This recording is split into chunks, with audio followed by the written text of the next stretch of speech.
নমস্কার বন্ধুরা, অ্যাভি নিউজে স্বাগত জানাচ্ছি। সাথে রয়েছে আমি অজিত। আপনারা দেখছেন অ্যাভি নিউজ। আমাদের অ্যাভি নিউজ ফেসবুক পেজে আপনারা দেখতে পাচ্ছেন এবং আমাদের এই অ্যাভি নিউজ ইউটিউবেও চলছে। আপনারা ইউটিউবে সাবস্ক্রাইব করবেন এবং ফেসবুকে ফলো বাটনে ক্লিক করবেন। এবং যদি আমাদের এই সংবাদ যদি ভালো লেগে থাকে আপনাদের, তাহলে শেয়ার করবেন, লাইক করবেন, কমেন্ট করবেন। কমেন্টের মাধ্যমে আপনারা আমাদেরকে আরো ভালো কাজ করার জন্য উৎসাহিত করবেন। ধন্যবাদ। চোখ রাখুন অ্যাভি নিউজে। 30 ডিসেম্বর অর্থাৎ রামপ্রসাদ বিসমিল এবং মহান আশফাকুল্লাহ খানের আত্মবলিদান দিবস। এই দিনটি আমাদের প্রিয় ছাত্র সংগঠন এআইডিএসওর অল ইন্ডিয়া কমিটি সাম্প্রতিক সম্প্রীতি রক্ষা দিবস হিসেবে সারা ভারতবর্ষেই পালন করছি। তারই অঙ্গ হিসেবে আমরা আজ কাছাড় জেলার সেই রাঙ্গেরকারী নেতাজি মূর্তির পাদদেশে দাঁড়িয়ে আমরা পালন করছি। আপনারা জানেন, সেই পরাধীন ভারতবর্ষে যখন স্বাধীনতা সংগ্রামীরা ভারতবর্ষকে স্বাধীন করার উদ্দেশ্যে নিজের প্রাণ উৎসর্গ করে লড়াই করেছিলেন, স্বাধীনতা সংগ্রামীরা জান প্রাণ ভাষা বর্ণ ধর্ম নির্বিশেষে লড়াই করেছিলেন। ওনারা কখনো কোনো ভাষা কোনো ধর্ম ভিত্তিক লড়াই করেনি। কিন্তু সেই আন্দোলনের সময়ও, স্বাধীনতা আন্দোলনের সময়ও ব্রিটিশ সরকার কিন্তু সেই আন্দোলনকে দমন করার জন্য, সেই আন্দোলনকে দুর্বল করার জন্য স্বাধীনতা সংগ্রামীদের তিন ভাগে বিভক্ত করার চেষ্টা করেছিলেন।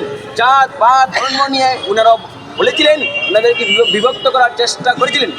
কিন্তু স্বাধীনতা সংগ্রামীরা ওনাদের সেই কুপ্রচেষ্টায় বাদ দেয়নি বলেই আমাদের দেশ স্বাধীন হয়েছে। আজকেও আমরা দেখতে পাচ্ছি, দেশ স্বাধীন হলো আমাদের উপর যেভাবে নির্মম অত্যাচার শোষণ নিপীড়ন চলছে। স্বাস্থ্য ক্ষেত্রে বলুন, শিক্ষা ক্ষেত্রে বলুন, স্বাস্থ্য বলতে কিছুই নেই, বেহাল অবস্থা স্বাস্থ্যর। শিক্ষা বলতে তো কিছুই নেই, শিক্ষাতে গরিব মানুষের পড়ার কোনো সুযোগ বলতে কিছুই নেই। যা ছিল জাতীয় শিক্ষানীতি 2020, তার মাধ্যমে সেটাও কেড়ে নিল। তাহলে আমরা কি পাচ্ছি? কিছুই পেলাম না।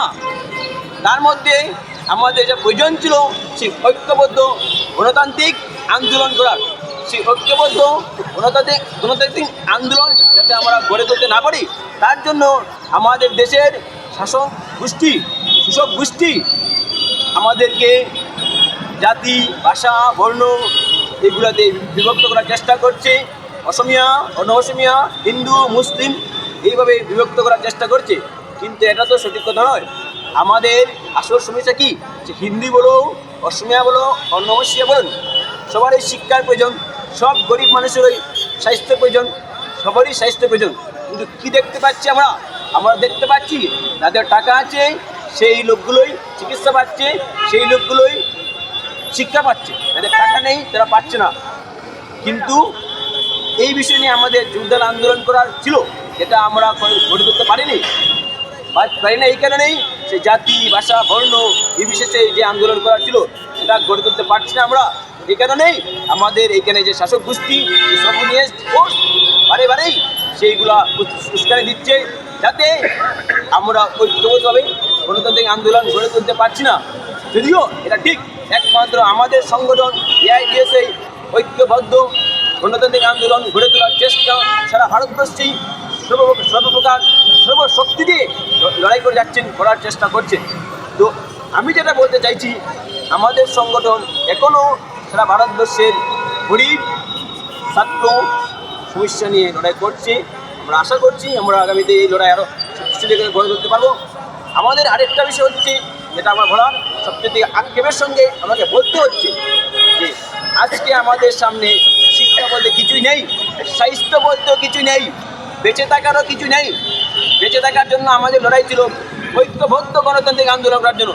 সেইটুকুই যেটা না করতে পারি, তার জন্য আমাদের শাসক গোষ্ঠী, আমাদের সরকার আমাদেরকে জাত পাত ধর্ম নিয়ে আমাদেরকে লড়াই করছেন, জাত পাত নিয়ে আমাদেরকে দুর্বল করার চেষ্টা করছে।